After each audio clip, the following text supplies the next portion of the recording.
ইসরায়েলের সঙ্গে যুদ্ধে নিজের প্রকৃত বন্ধুদের পাশে পাচ্ছে ইরান। ট্রাম্পের হুমকির পর প্রথমেই ইরানের পাশে দাঁড়িয়েছিল চীন। এবার চীন থেকে একের পর এক গোপন বিমান যাচ্ছে ইরানে। কি আছে ইসরায়েলের ভাগ্যে? তবে কি তৃতীয় বিশ্বযুদ্ধ দেখতে চলেছে বিশ্ব?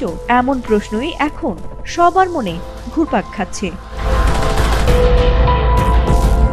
ট্রাম্পের হুমকির পর প্রথমেই ইসরায়েল ও যুক্তরাষ্ট্রকে হুমকি দিয়ে ইরানের পাশে থাকার ঘোষণা দিয়েছিল বিশ্বের অন্যতম শক্তিধর দেশ চীন।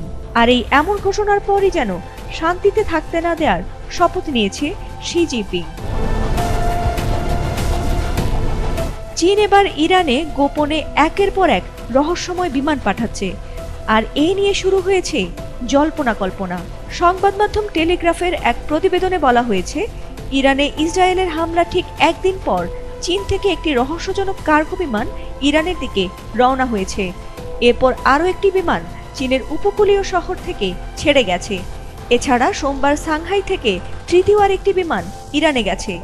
এ নিয়ে 3 দিনে 3টি বোয়িং 747 বিমান ইরানে পাঠানো হয়েছে বলে জানা গেছে।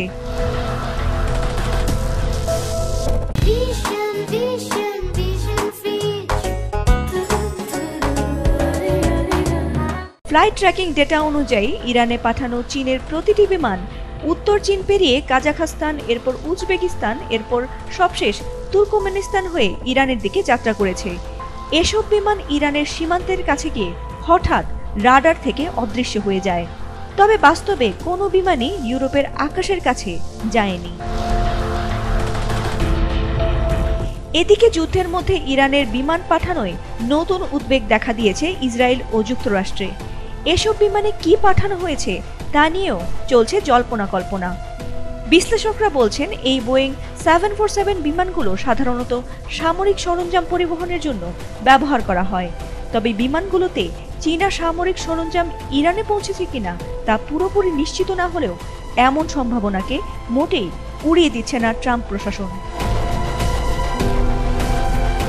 ফাতিমা সুলতানা, এটিএন বাংলা।